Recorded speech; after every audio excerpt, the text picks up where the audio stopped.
अब बात कर लेते हैं टाइफाइड में कौन कौन सी कॉम्प्लिकेशंस का सामना करना पड़ता है। तो इसकी मेन कॉम्प्लिकेशन पहली होती है इंटेस्टाइनल परफोरेशन, जैसे कि मैंने आपको बताया कि पेयर पैचेस की इन्फ्लेमेशन है, नेक्रोसिस हो जाती है, जिसकी वजह से वहाँ पर अल्सर्स बन जाते हैं, परफोरेशन हो जाती है। अल्सर्स बनते हैं तो जो छोटी छोटी वेसल्स होती हैं ना वो भी डैमेज होती हैं, जिसकी वजह से इंटेस्टाइनल हेमरेज का खतरा होता है, स्टूल के साथ ब्लड भी आना शुरू हो जाता है।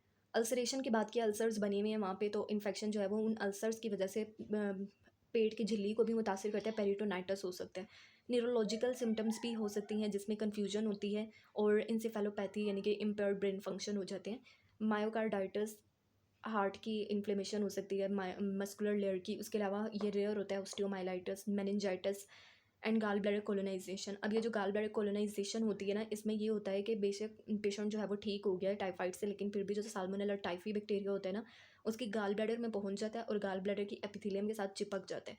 अब चिपक के वो क्या करता है, वो अपने अंदर से एक्स्ट्रा सेलुलर स्पेस के अंदर एक स्क्रीशन रिलीज़ करता है, स्टिकी सब्सटेंस रिलीज़ करता है, जिसको बायोफिल्म कहते हैं। अब ये बायोफिल्म बनी हुई होती है पॉलीसैकेराइड से, डीएनए से, प्रोटीन से।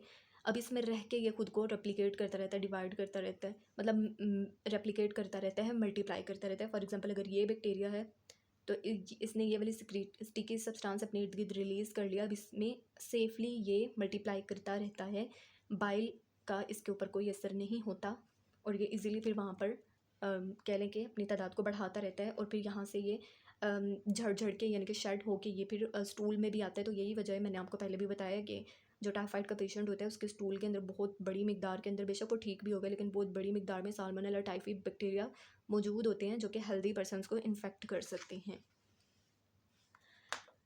प्रिकॉशंस की बात करेंगे तो पर्सनल हाइजीन यानी टॉयलेट यूज़ करने के बाद हैंड हाइजीन को ज़रूर मेंटेन करना चाहिए। अपने हाथों के जो नाखून होते हैं उनको साफ़ रखना चाहिए और उनको कट भी करना चाहिए। फूड एंड वाटर सेफ्टी का मतलब ये है कि साफ़ सुथरा खाना, घर का बना हुआ खाना चाहिए, ठेले वगैरह की चीज़ें या स्ट्रीट फूड से अवॉइड करना चाहिए।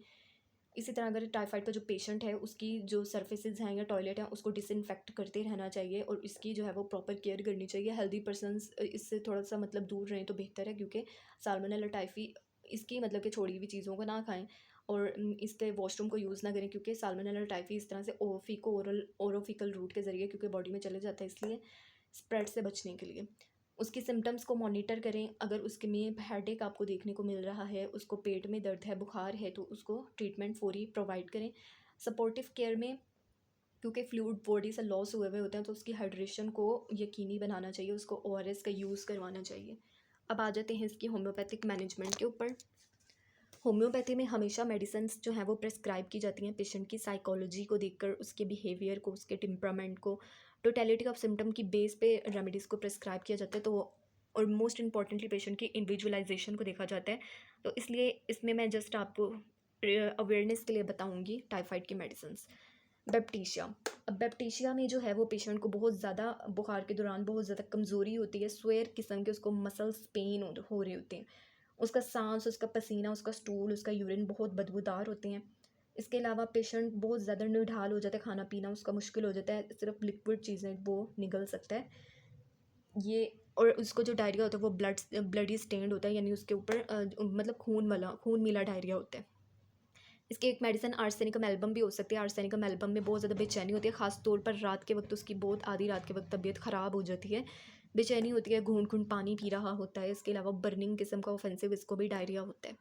फास्फोरिकम एसिडम भी इसकी एक मेडिसिन होती है जिसमें पेशेंट को जो है वो, जैसे कि मैंने आपको बताया टाइफाइड में डायरिया भी चल रहा होता है, तो उस डायरिया की वजह से वाइटल फ्लूइड बहुत ज़्यादा लॉस हो चुके हुए होते हैं, तो उसकी वजह से पेशेंट के अंदर जो फिजिकल एंड मेंटल डेबिलिटी आ जाती है, तो उसको फास्फोरिकम एसिडम बहुत अच्छे से कवर कर लेती है। उसके अलावा फॉस्फोरिकम एसिडम पेशेंट जो है वो बहुत बड़ी कह लेंगे बहुत लार्ज क्वांटिटी के अंदर गैस भी पास कर रहा होता है। उसके अलावा इसकी एक मेडिसिन ब्रायोनिया होती है। ब्रायोनिया में मेन जो होती है वो ड्राइनेस ऑफ म्यूकस मेम्ब्रेन्स देखने को मिलती है, पेशेंट को बहुत ज़्यादा प्यास लग रही होती है। इसके अलावा उसको जो है वो ड्राई किस्म के स्कैंटी पेनफुल स्टूल पास होते हैं और वो बस अकेला रहना चाहता है, क्योंकि मोशन एग्रेवेशन द सिम्टम्स, यानी कि मोशन ज़रा सी उसने की नहीं, हरकत की नहीं कि उसकी जो है वो बॉडी पेन स्वेयर हो जाते हैं, एब्डोमिनल पेन, हेडेक वगैरह स्वेयर हो जाते हैं। एक मेडिसिन इसकी म्यूरिएटिकम एसिडम भी होती है जिसमें ये कह लें कि प्रोलॉन्ग्ड फ़ीवर के बाद, क्योंकि ये हफ़्तों पे मुश्तमिल होता है टाइफाइड फ़ीवर, तो इतने हफ़्ते बुखार में रहने के बाद पेशेंट के अंदर जो वीकनेस आ जाती है, जो फिज़िकल भी हो सकती है, मेंटल भी हो सकती है, तो उसमें म्यूरियाटिका मीसिडम एक अच्छी मेडिसिन होती है। पेशेंट की जो ज़ुबान होती है, टंग होती है, वो वाइटिश या येलोइश हुई हुई होती है। उसके अलावा इसको जो है वो पेट फूला हुआ होता है, गैस बन रही होती है पेट में, वो क्रैम्पिंग पेन हो रहे होते हैं, और पेशेंट जो होता है वो कन्फ्यूजन का शिकार होते हैं। तो ये कुछ इसकी होम्योपैथिक अवेयरनेस मैंने आपको दी। आई होप आपको ये अच्छी लगी होगी।